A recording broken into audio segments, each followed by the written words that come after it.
ঝাড়খণ্ডে লাগাতার বর্ষণের জেরে ডিভিসির জলাধার উপচে পড়ে। মূলত জলাধার সংস্কার না হওয়ায় ফি বছর ডিভিসি এই জল ছাড়ে, যার মাসুল দিতে হয় বাংলার মানুষকে। কৃষকের কষ্ট বাড়ায় বন্যার জল।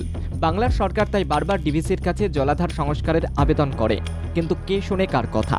কেন্দ্রীয় সংস্থা জল ছাড়াই এবারও বন্যা পরিস্থিতি তৈরি হয়েছে রাজ্যের নানান জেলায়। বুধবার নতুন করে ডিভিসি মাইথন জলাধার থেকে জল ছাড়ে।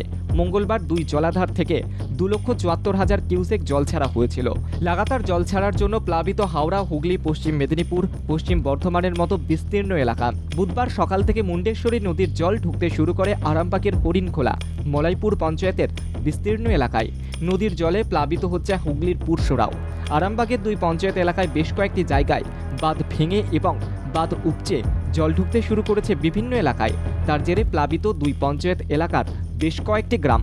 মুখ্যমন্ত্রী মমতা বন্দ্যোপাধ্যায়ের নির্দেশে সাংসদ মিতালি বাগ এলাকার পরিস্থিতি খতিয়ে দেখেন। ত্রাণ ও উদ্ধার কাজে এগিয়ে এসেছে প্রশাসন।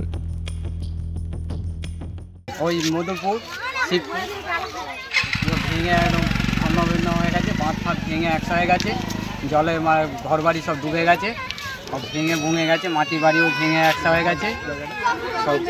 এইখানে সব আমরা করে দেখতে এসেছি, দেখে এসে দেখি সব কান্নাকাটি করছে বাচ্চা ছেলেরা বা আরও সব।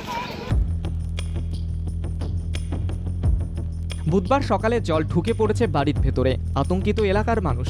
সকাল থেকে নিরাপদ জায়গায় সরে যেতে শুরু করেছে বহু মানুষ। প্রশাসনের পক্ষ থেকেও মানুষকে নিরাপদ জায়গায় সরিয়ে নিয়ে যাওয়ার জন্য আবেদন করা হচ্ছে। মানুষের পাশে দাঁড়াতে সেখানে উপস্থিত হন আরামবাগের সাংসদ মিতালি বাগ। মুন্ডেশ্বরীর বাঁধ ভেঙে প্লাবিত পুরসরা, বন্যার জলে প্লাবিত ঘাটাল। পুরসভার রাস্তায় ডিঙিতে যাতায়াত করছে মানুষ। এদিকে পশ্চিম মেদিনীপুরের ঘাটাল মহকুমায় বন্যা পরিস্থিতি ভয়াবহ রূপ ধারণ করেছে। মঙ্গলবার থেকে নদীগুলিতে জলের চাপ ক্রমশ বেড়ে চলেছে, ফলে বিভিন্ন এলাকা নতুন করে প্লাবিত হয়েছে।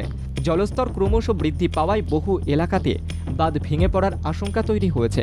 ঘাটালের বড়দা চৌকান এলাকাতে রাজ্য সড়কের ওপরে জল উঠে যাওয়ার কারণে যান চলাচল স্তব্ধ হয়ে যাওয়ার পরিস্থিতি তৈরি হয়েছে। ঘাটালে বন্যা পরিস্থিতির উদ্বেগজনকভাবে অবনতি হওয়ায় বিদ্যুৎ দপ্তর প্রায় 450টি ট্রান্সফরমার থেকে বিদ্যুৎ সরবরাহ সাময়িকভাবে বন্ধ রাখার সিদ্ধান্ত নিয়েছে।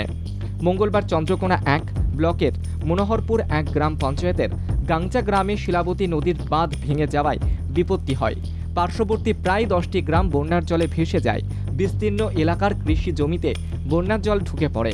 হাওড়ার উদয়নারায়ণপুর আমতাতেও বন্যা পরিস্থিতি ভয়ের কারণ হয়ে উঠেছে স্থানীয় বাসিন্দাদের কাছে। এদিকে নিম্নচাপ বর্ষণের ফলে নদীগুলিতে জলস্তর বেড়েছে। ঝাড়খণ্ড সীমান্তে পাঞ্চেত এবং মাইথন জলাধার থেকে টানা 3 দিন ধরে জল ছাড়া শুরু করেছে ডিভিসি কর্তৃপক্ষ। পাশাপাশি দামোদর নদে জলস্তর বাড়াই জল ছাড়া শুরু করেছে দুর্গাপুর ব্যারেজ কর্তৃপক্ষ। জল ছাড়ার পরিমাণ বাড়াই দামোদর তীরবর্তী উপকূল এলাকা প্লাবিত হয়েছে। ব্যুরো রিপোর্ট, বাংলা জাগো।